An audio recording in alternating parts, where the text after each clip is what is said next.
কৰিলে মোৰ গৃহস্থই কৈছিল যে ৰূপে কি কৰে গুণেহে সাগৰ তৰে মগলিচি কথা এইবোৰ কথা নকোপা দেই মোক মানুহে হাঁহিব শুনিলে এতিয়া ভাবোঁ যে যি নহওক এই বঁটাটো পোৱাত মই আনন্দিত হৈছোঁ বৰ ভাল লাগিছে যিসকল পুৰোধা ব্যক্তিয়ে আগতে পাই গৈছে বা যিসকলৰ মোৰ জীৱনত তেওঁলোকে অৰিহণা যোগাইছে সেইসকললৈ মই প্ৰথম সেৱা জনাইছোঁ তেওঁলোকৰ ভৰিছোঁ বান থিয়েটাৰ মজিয়া বৰপেটাৰ মজিয়াৰ পৰা মোৰ যাত্ৰা আৰম্ভ কীৰ্তন ঘৰৰ পৰা আৰম্ভ গতিকে এই দুখন ঠাই মই বৰপেটাৰ পৰা যেতিয়া তেজপুৰলৈ আহিলোঁ দ্বিতীয় তৃতীয়মান শ্ৰেণীত আৰু তাৰ পৰাই মোৰ গতি আৰম্ভ হৈছে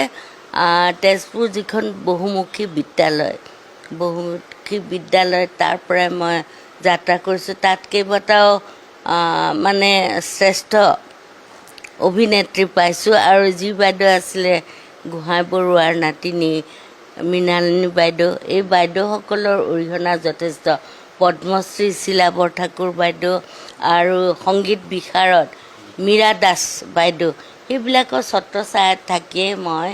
মোৰ কামবিলাক কৰি আছিলোঁ আৰু সেইখিনি সময়ত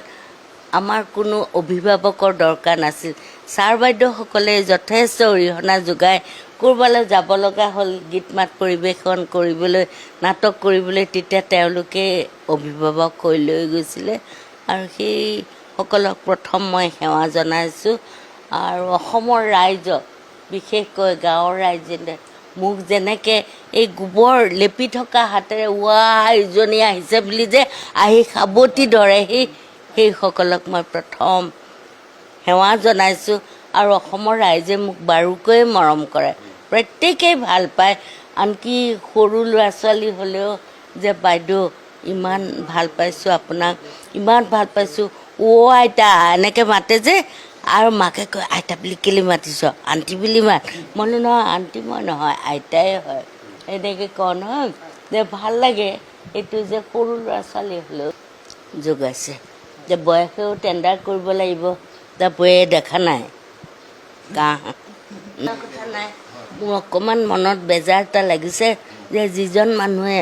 অসম তথা ভাৰতবৰ্ষৰ বিভিন্ন ঠাইলৈ লৈ গৈছিলে দুলালৰ ডাঙৰীয়া তেখেতে এতিয়া সুস্থ হৈছে বৰ্তমান কিন্তু তথাপিও দুলাল দা যদি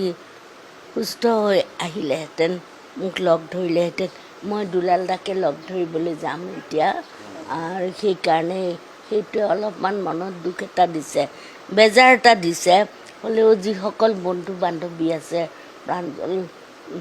পূৰ্ণিমাকে আদি কৰি গোটেইখিনি আৰু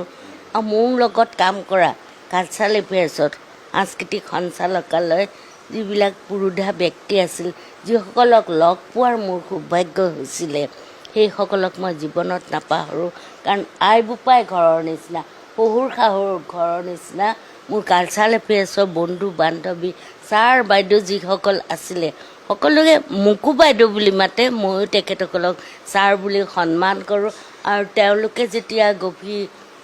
আস্থা প্ৰকাশ কৰিছে আৰু উষ্ণ আদৰণি জনাইছে মই সঁচাকৈয়ে আপ্লুত হৈছোঁ ভাল লাগিছে আনন্দিত হৈছোঁ এতিয়া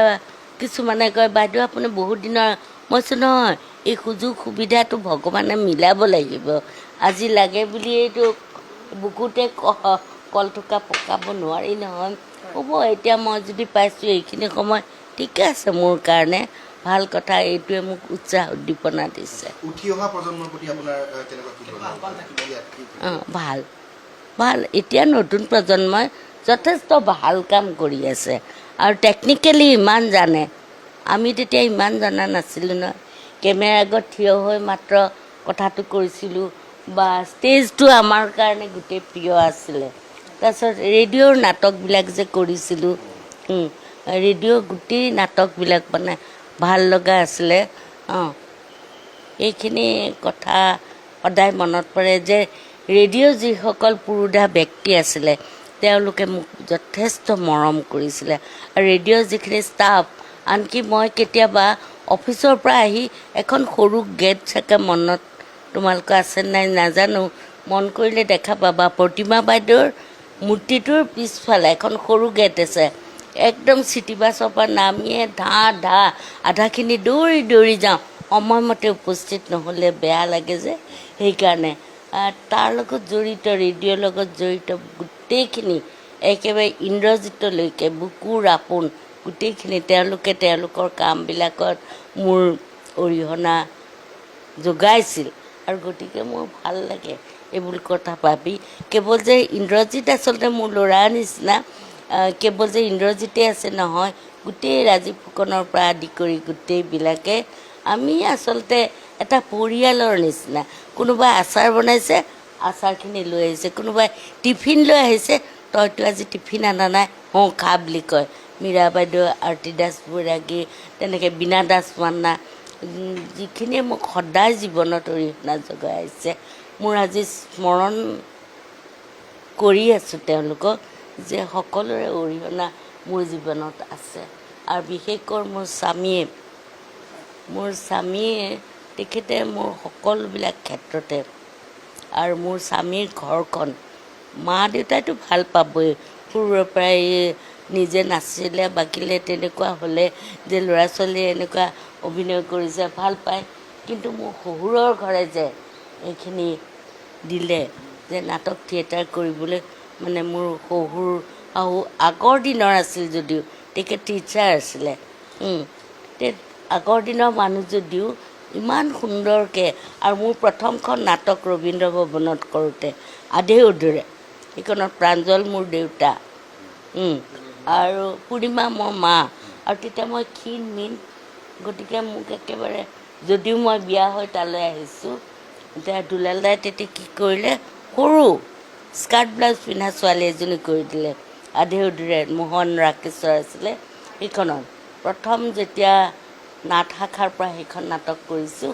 আৰু খুব সুফল পাইছিলোঁ আৰু খুব ভাল হৈছিলে দুলালাই যিবিলাক নাটক কৰাইছিলে আজিও যাউতিযুগীয়া হৈ আছে আৰু